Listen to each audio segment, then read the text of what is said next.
grandmother, who'd been trying in her unsettled way to prepare Zoe for a new mother.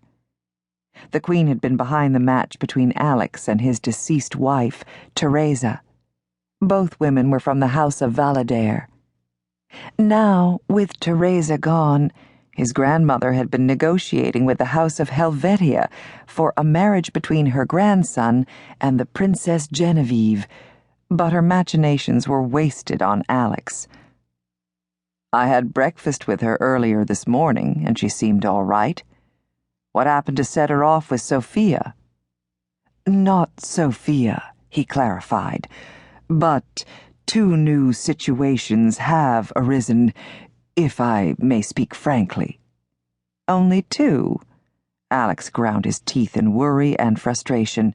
He'd had hopes this was a phase that would pass, but the situation was growing worse. You always do. Her new American tutor, Dr. Wyman, just handed in his notice, and her Greek tutor, Kyrie Kostas, is threatening to resign. As you know, the two have been at odds with each other over the proper curriculum for the princess. Dr. Wyman is out in the hall. Before he leaves the palace, he requests a brief audience with you. Alex got to his feet. 2 weeks ago, he'd been forced to withdraw her from the preschool classes she went to 3 times a week because her teacher couldn't get her to participate. Fearing something was physically wrong with Zoe, he'd asked his personal physician to give her a thorough examination. But the doctor had found nothing wrong.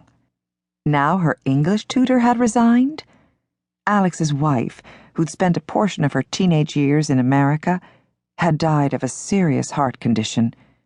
Before passing away, she'd made him promise Zoe would grow up to be fluent in English. He'd done everything in his power to honor her wishes, even hiring an American tutor. Alex himself made an effort to speak English with her every day. He took a fortifying breath. Show him in. The 40-year-old American teacher had come highly recommended after leaving the employ of Alex's second cousin, King Alexandre Philippe of Valadare, a principality bordering the Romansh-speaking canton of Switzerland. No longer needing a tutor for his son, the king, who was best friends with Alex's brother, had recommended Dr. Wyman to come to Hellenica and teach Zoe. Your Highness, he bowed. Dr. Wyman, Hector tells me you've resigned.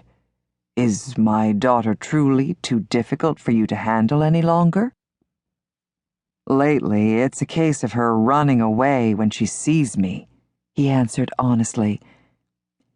It's my opinion she's frightened about something and hardly speaks at all. What comes out, I don't understand. Mr. Kostas says it's my method, but I disagree. Something's wrong, but I'm only a teacher. Since Zoe's medical exam, Alex had considered calling in a child psychiatrist for a consultation. Dr. Wyman said she was frightened. Alex agreed. This behavior wasn't normal. So far, he thought it was a case of arrested development because Zoe had been born premature. But maybe not having a mother had brought on psychological problems that hadn't been recognizable until now. If she were your child, what would you do? Well, I think before I took her to a child psychologist, I'd find out if there's a physiological problem that is preventing her from talking as much as she should. If so, maybe that's what is frightening her. Where could I go for that kind of expertise? The Stillman Institute in New York City. Their clinic has some of the best speech therapists in the United States. I'd take my child there for an evaluation. I'll look into it. Thank you for your suggestion and your help with Princess Zoe, Dr. Wyman. I appreciate your honesty. You leave the palace with my highest recommendation. Thank you, Your Highness. I hope you get answers soon. I'm very fond of her. So am I. After Dr. Wyman left, Alex checked his watch. By the time he'd had lunch with the head of the hospital association, the clinic in New York would be open.